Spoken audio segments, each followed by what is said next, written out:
Coming up in this episode, we test someone's pace and we take a look at the past weekend's Otago Rally, specifically the International Classic.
Episode 5 already, can you believe it?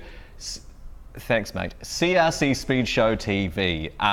Have a bit of chocolate over Easter, did you? Something else I know that you've been up to without me is a wee trip to Dunedin. Yes. So you've thawed out? No. It was cold. It was. I didn't acclimatise well down there. It wasn't good. You weren't allowed back, is the rumour I heard. That's why you didn't go. Oh. Yeah. Is that being talked about? Yeah. To be fair, it was only one goat, but, you know, rumours are rumours, and they didn't want to take the risk anymore, so... There was like a Dunedin City, you know, just an understanding what goes on in Dunedin, in the Octagon, stays in the Octagon, Well, you know? apparently it doesn't. Look, I'll bring you more about that trip over the weekend. Oh, about the trip? Yeah, coming up soon. But first... The Rant with Sooty. Western Springs is very close to being shut down as a speedway venue. I want to play devil's advocate here. Firstly, there is no future in living off the history. Everyone is thinking emotionally, and fair enough, but not one argument that I have read or heard talks about the racing itself. None. Not one. Emotion, yes. Logic, no. They talk about drivers past and present, those who have made a name for themselves there and those who want to. But again, not the actual racing itself. And remember, drivers will actually race anywhere. So let's look at this with a logical frame of mind rather than the emotional one. At the moment, Western Springs is heavily regulated. Fireworks events have been cancelled by council at short notice. The curfew is a major play for race events. Noise control is constantly on their case. They pretty much have no practice days. Rain days are only but a couple, and the pits and transport areas for the teams are, for want of description, old school rubbish. For the betterment of the sport itself, Speedway should leave. It should move to a venue and location that makes the sport better. Let's take a look at Mount Smart purely as an example. It could be developed so that there are washdown bays, easy access parking for teams, trailers and transporters, and of course you could build permanent open carports and/or enclosed garages. For the teams, that's an advantage and a bonus you can't argue against. You'd have a venue with all the modern facilities, but most of all, you'd have a venue in an industrial area. So let's expand on that. You could double the race meetings. You theoretically could have endless rain dates. You would have an abundance of practice days. You would have pretty much no curfew. You could also start earlier if wanted. And then you have the local zone of warehouses and factories. Teams could relocate to Onehunga and Penrose and have storage and workshops there, as individuals or as groups. Imagine having a local workshop by the racetrack. In the end, something like a move to Mount Smart or an equivalent industrial zone is a massively smart move for the betterment of the sport. I heard an argument of what if they wanted to move Spa or Bathurst? And my response is very simple. As long as the track is the same, who cares where it's actually located? And to argue that point further, the dirt is not actually Western Springs dirt, and the track gets constantly lambasted for being too dusty or breaking up anyway. So yes, an oval can be easily replicated anywhere. It is time to remove the emotion and get with the logic for the betterment of the sport. Now, it's difficult to hit on Western Springs when some directly related and sad news comes through. But on Monday, the 16th, at 78 years old, sadly to dementia, we lost one of the motorsport greats, 6-time Kiwi World Speedway champion, Ivan Major. Our thoughts go out to his family at this time. But my thoughts on Western Springs still stand. We have got a hate mail bin. If you do feel like having your say. I feel like having my say, but this show, we've got to get out in 30 minutes, so yeah. I don't particularly want to argue with you right here, right now. So, hate mail, Speedshow TV at speedshow.co.nz. Just throwing it out there. Right, let's get down to some news. It would be fairly hard to miss the heartbreak going on in Formula One at the moment, particularly for Brendan Hartley. It's hard to know where the mistakes are stemming from, and I'm sure you'll agree, but it looks like inept team error after team error. Well, yeah, the previous round the team got penalised for formation lap issues. They should have been on top of that. They should have been in his ear. And this weekend, the clashes with teammate Gasly seem to be again caused by bad team communication. It seems that even though it's the team's fault, it's going to be on Hartley's record. Yeah, now in recent episodes, of course, we've spoken a little bit about the financial losses to Opel, aka Holden. And it's just been announced, actually, you might have heard this, mate, that Vauxhall and Opel brands are going to terminate all dealer franchises in the UK within 2 years for a full restructure. It's not directly related to us here down under with Holden, but with Toyota recently making big changes to dealerships here in New Zealand, it might see that the world of car dealerships and things like that are changing. Big time. And Hyundai have announced and showcased their latest hydrogen-powered fuel cell. But while that's going on, they've also dropped the news they're deadly serious about making a supercar to take on Porsche, Ferrari, Lamborghini. They've been highly successful in their road cars of late and with their WRC campaign. And I highly suspect they'll actually be pretty good at building a supercar. And I think, the fact that they've, headhunted some top people from the likes of BMW division and Lamborghini probably helps too. Maybe. Yeah, it should do. How about Formula E? Oh, great place. Yeah, and out by the airport, of course, and very proudly partnered up, of course, in both ways, both directions, with Speedshow, which is coming at a great rate of knots. Now, I understand that you spent a little bit of time out there this week. Yeah, I did. The first segment of our Farts and Carts. You want to see it? I actually would quite like, because it's been all the secrecy shrouding who on earth you got involved in it. All right, let's go check it out. Here's our first ever visitor and guest special extraordinaire in Farts and Carts.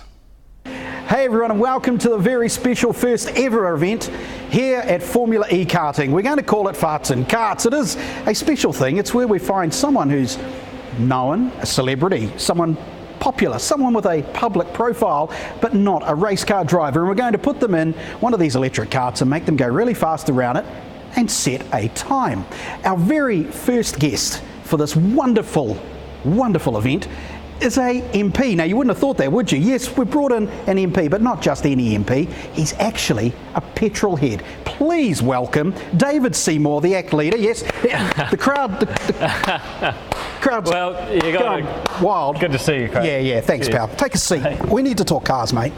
You are actually a petrolhead, cutting straight to it. Oh, I love it. When my brothers and I were sort of 1 and 3, our dad made us from scratch a 1980s Ferrari Formula One pedal car.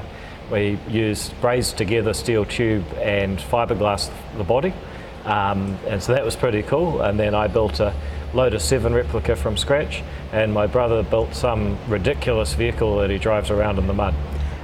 You're quite the petrolhead family then, not just you. It's like inherited, yeah. So why did your dad decide this is what's going to be? Instead of giving you a cricket bat or a tennis racket, he said, car boy. Well, it goes back to his dad ran a garage in Fielding, so actually this is probably even before cars were invented, we were a car family. Wow. You built a Lotus. Now, I know you built a Lotus. A lot of people would not know that you actually built a Lotus because they think of an MP and they think stuffy, boring, nerdy MPs that don't do anything exciting. You built a car. And that's usually true. But, yeah, true. But look, when I was 14 or 15, I was stuck at school, wanted to get out, and I thought, shit, I'll build a car.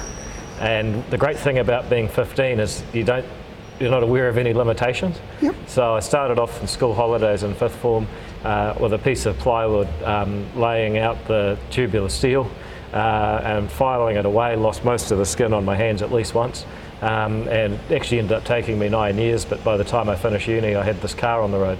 Your own, that's the main, your car. Yeah. It's a you build. It's totally unique. And you're still using it? Yep. It's a Mazda 1600 twin cam and Ford Escort back axle.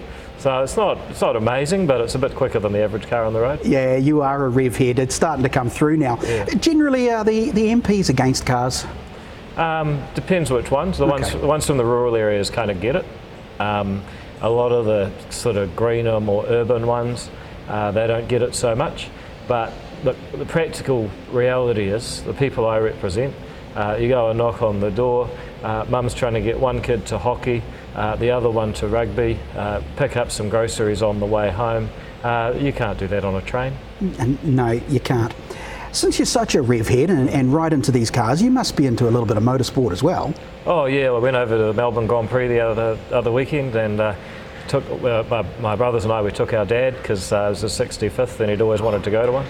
And then while we're there, he let slip he'd actually been to one in the Middle East before, but hey, it was still the thought that counts. Yeah, exactly. Who was your favourite race car driver of all time? Oh, probably Schumacher. I mean, you've got this Ferrari link, haven't you? Yeah, a little bit's Ferrari, but actually, no, I shouldn't say that. I'm being unpatriotic. Bruce McLaren, without a question.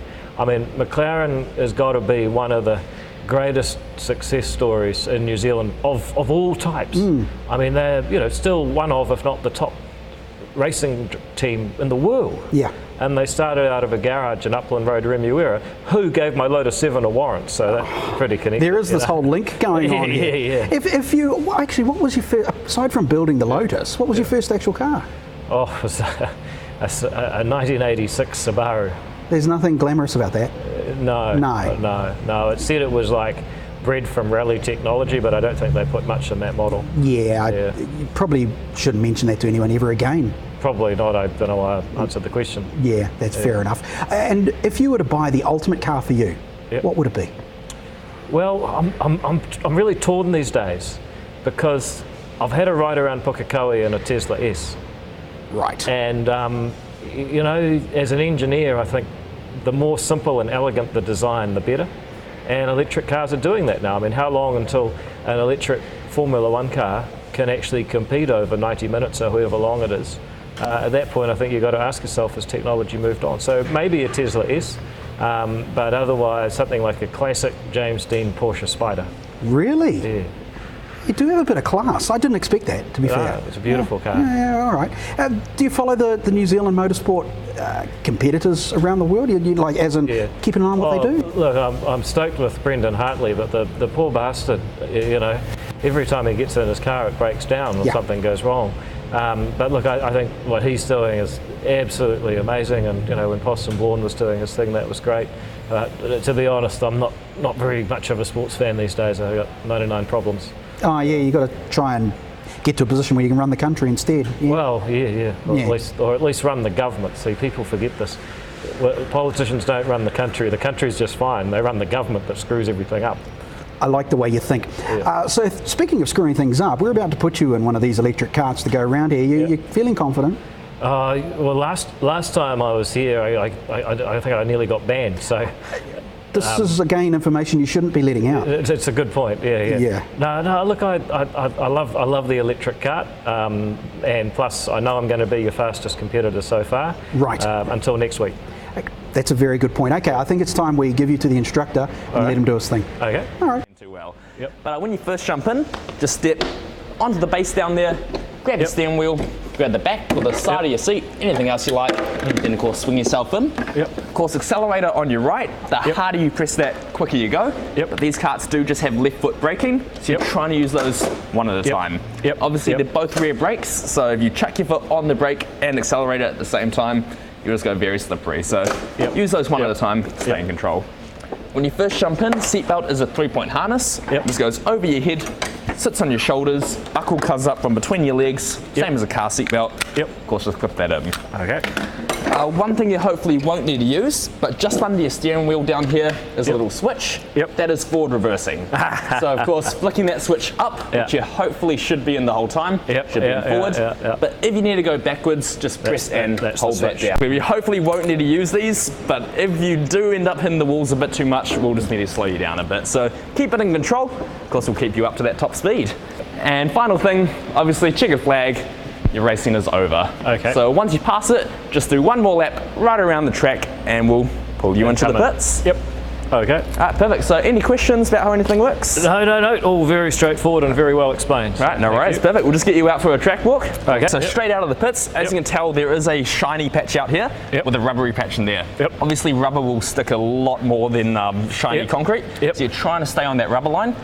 After you come around your first lap coming down the straight, obviously you're aiming for as tight as you can in that barrier. In the other corners, you don't really need to brake as much. It's all about speed. Coming through here, you'll see the pillar with the 5 on it and the pillar closest to us.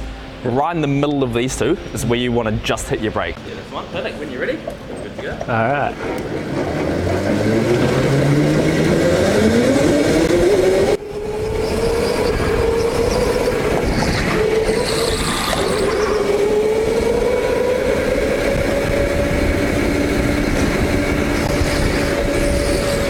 Let's talk through a lap. Pretty much doing the hammer down all the way around. I think these guys might have speed limited me again.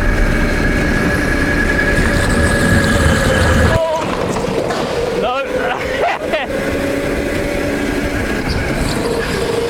Half speed, brake again, and hammer all the way home. Probably was a little bit soft on that lap, but try a bit harder now. Maybe not all the way. Whoa, there we go. Alright.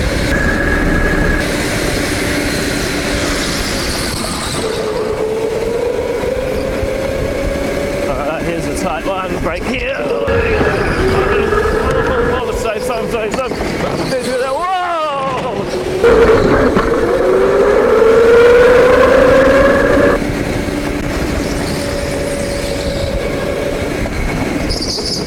Okay, so here we go. Here's his lap time. Let's bring him in to have a little chat. Mr. David Seymour, car number 14, the ACT Act leader, 24.93. You broke the 25s, pal. I was lucky. It was the last lap. I just managed not to hit any walls or spin out, and that really got me under the 25, it looks like. Yeah, it's pretty good. And just so you know, it'll make you feel a lot better. I've never done under 25. Far out? Yeah, so okay. Feel better now? Could be weight related, or? Just shake my hand and walk away. Thanks, David. Thank you. Your time. Goodbye. Cheers. Yeah. He broke the 25. Broke the 25.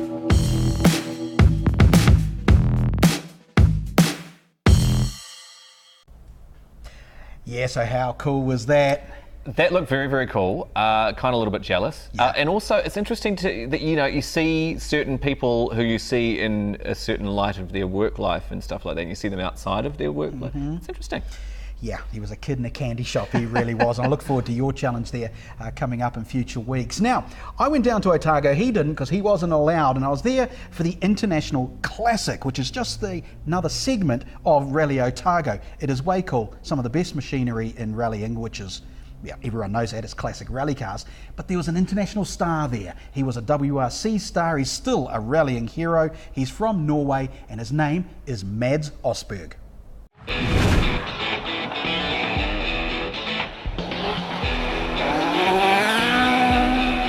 It's really great to be here. I've really enjoyed it so far, so it's only going to get better, I hope. What do you think the biggest learning curve will be in something like this? You know, it's a bit strange, but just changing a gear normal, it's different than what I'm used to. So try and work out the normal gear change. It's already proved to be quite difficult, so that will probably be the difficult thing. And Osberg is taking on some stiff local competition, like past winner Dean Buist. But why a V-dub? We just sort of decided that we needed to build another classic car and there's no point building anything rear-wheel drive probably other than an Escort because it probably won't go as good. So we thought we'd start the front-wheel drive track, and the V-dub was probably the easiest to get the parts for, and really that was it, and you could buy bits for it easy, really, that's the short of it. Marion Evans, who won the historic section of the last Silver Fern Rally, is now here at Otago, but has some concerns. A lot of concerns, because the roads are so fast compared to what the UK would have. They're extremely fast, but the problem is there's only one pass, you only get one go at them. And obviously the record convoy was very quick, very fast, so it's difficult to make my own pace notes, not use the organised pace notes. I didn't understand them really, so I had to do my own. But it was Derek Asen who won challenge class at Silver Fern. He's also here, but his car isn't. Yeah, I've got a wee thing to show you. That's bent velvet about 10 o'clock this morning, so yeah, jumped a couple of teeth on the cam wheel, but our engine builder's down and he's pretty confident we'll have it running for tomorrow. And the good news is that he has made it. Motor racing is one of the most unforgiving sports.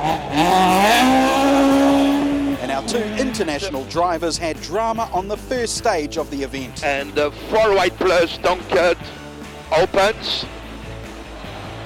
And, oh shit. Yeah, well, we came a few corners into the rally, and there was some tight corners, and just through one right-hander I lost the drive. Basically the prop shaft fell off the car. Just coming too strong into a hairpin left. It was very slippery, as I expected. Obviously, pace notes was an issue. Just difficult to make them on a one-pass recce. And to be competitive, and I'm a competitive kind of person. I do what that book tells me to do. Derek Asen was also suffering with early issues. Yeah, just off the start line it just had no power. It was sort of coughing and sputtering a bit, so I think the ignition timing has altered or something has moved, so yeah, it was a bit of a shame. However, on the opposite side of fortune, Jeff Judd was enjoying his time on the stages. Good first stage, very careful in stage 2 because that was part of the Kerry Bush stage we'll do later, and I crashed the last 2 years in there, so, but the last stage felt really good. So I don't know how I went, but I'm just still going, so I'm happy. And Dean Buist may have been underestimating the capabilities of his V-dub. Oh, I think it's going better than we probably thought it could have, but it is good that it's going this good. Of course, the Aussies are here, and a couple of them are not totally confident that they can take any spoils. To be honest, I'm struggling, just lack of confidence this morning, so hopefully as the day goes on we progress and get better. Had a couple of minor issues in that first stage, just a throttle jam that gave me a bit of nervousness for the rest of that stage. But there is one Australian doing good. I'm happy going the way I'm going at the pace I'm going at. As long as we've got no mechanical problems, we'll just see. If you're there or thereabouts at the end, then that's great, that's what it's all about.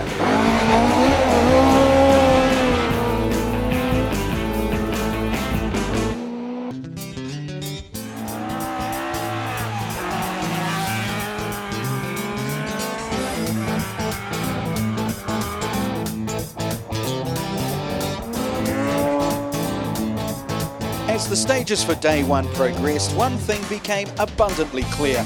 The rally was not going to be a walkover for anyone. As always, Otago Rally, it's a great battle, and he has a good amount of talent down behind us here. So yeah, no, it's been a really good battle, and I think we've just edged ahead a wee bit now. I hope we can edge a wee bit further ahead. Yeah, it's he got a bit on time on that last 28k stage because it's quite cresty. He's obviously a bit keener in that than me probably, and but it's really good that it's so close and there's a bit of battle going on, you know.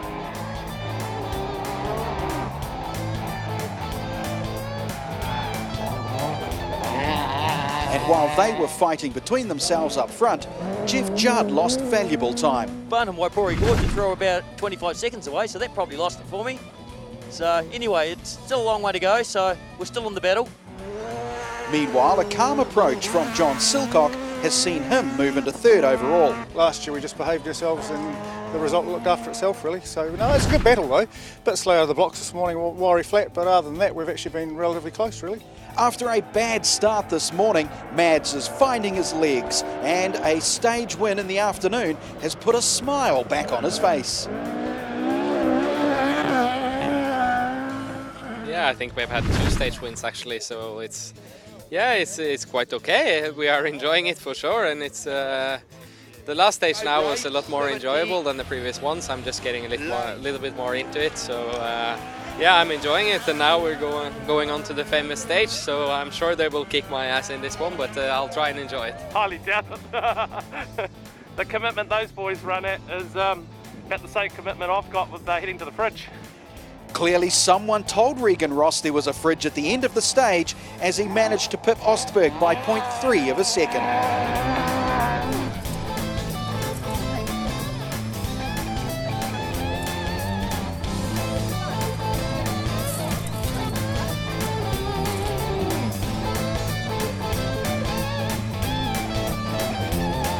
And whilst it's been frantic up front, some are taking a more gentlemanly approach.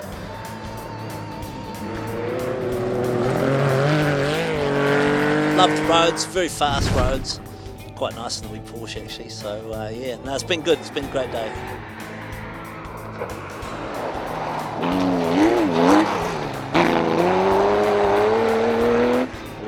As always, the Saturday finishes with a tarmac special stage, a stage where you can't win the rally, but you certainly can lose it. Either way, it's damn entertaining.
Oh, geez, that looked good. Yeah, it is good. Geez, that looked good. Next time, maybe I can come too. No, I think there's still probably a ban. I know the mayor. It's cold too. No, I'm a southern boy. Okay. You just need to harden up, lad. Yeah, I think How many beanies were you wearing? Scarves? Too many. Something else that's quite a lot of fun. Not cold, because it's Auckland. It's Auckland. It doesn't get cold in Auckland. It's going to be a hot weekend, that's for sure. Speed Show weekend. 21st, 22nd of July. It's going to be massive. Hot rods, customs. Yes. All sorts of things going on. Yes. Demonstrations, displays. Yes. Us. You're getting me all excited, Dave. It's not long to go now, so if you want to organise yourself some tickets, you okay? You right? Yeah, I'm good. I'll calm. I'll breathe a bit. If you want to get yourself some tickets and find out all the details you need, speedshow.co.nz, okay? Yeah, all right. Get that? Yeah. All right, we'll see you there. That's the end of the show. Is it Yeah, already? it's probably a good thing, actually. Yeah, you need to have a wee cup of tea and a walk. Yeah, bye-bye for now. See you next time.